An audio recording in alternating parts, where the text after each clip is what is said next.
Hey, I'm Max and I recently uploaded the last game I worked on itch.io for free.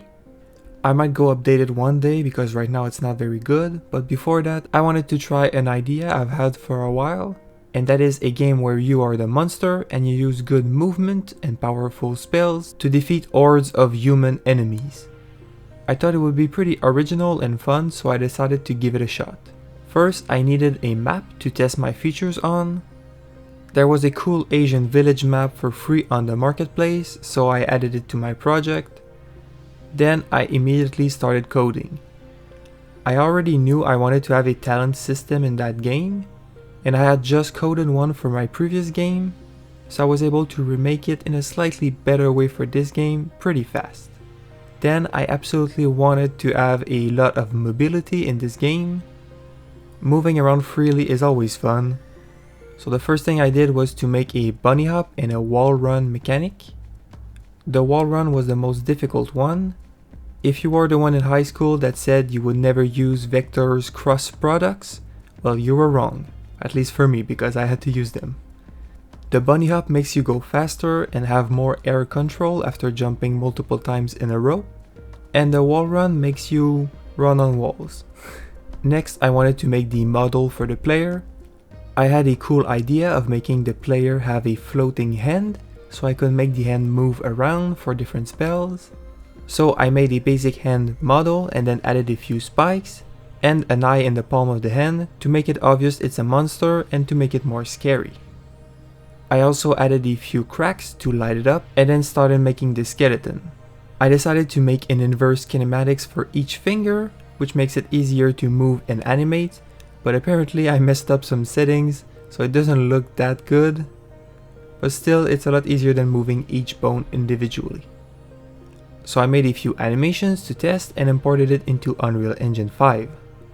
Finally, I put some downloaded textures on the materials. The result was pretty good. Next, I obviously needed to add some enemies. So I added human enemies and made them detect the player by sight or when they take damage and start chasing the player using pathfinding. Then I wanted to add a grapple spell to add even more movement, because grapples are always cool. But I thought since the player has a floating hand, why not make the hand become the grapple? At first there were a few issues, but I fixed them pretty fast and added a working hand grapple. The player's hand simply floats toward the targeted location and then grips it, and then pulls the body towards it. To make it easier to see where you're getting pulled, I added a red beam from the player to the hand. Next, I wanted to add a wheel to switch between different spells such as the finger gun or the grapple. It didn't take me long to make the switching of spells, but it took me a bit to make the UI kind of look good. Even this is not that good. I will probably change it later if this game prototype ends up being good, but at least it doesn't look as bad as the first thing I did. Next, I wanted to make the enemies attack the player too. I started by making them aim towards the player. I also used a transform on their chest bone to make them aim up and down and a little bit to the side without rotating their whole body.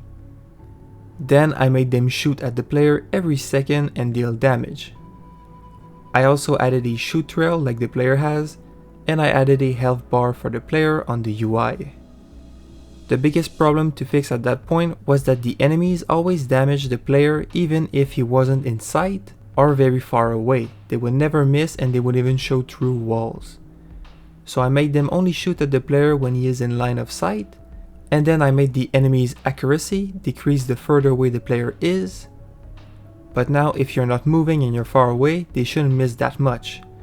I don't want the enemies to be like the stormtroopers in Star Wars. So I made the accuracy depend on the distance and the speed of the players. So if the player is not moving, their accuracy will increase. Finally, I added a game over menu for the player, and this already gives us a kind of playable game. Obviously, I still have a lot of things to add, but at least it's a good start. Like and subscribe if you like these kind of videos.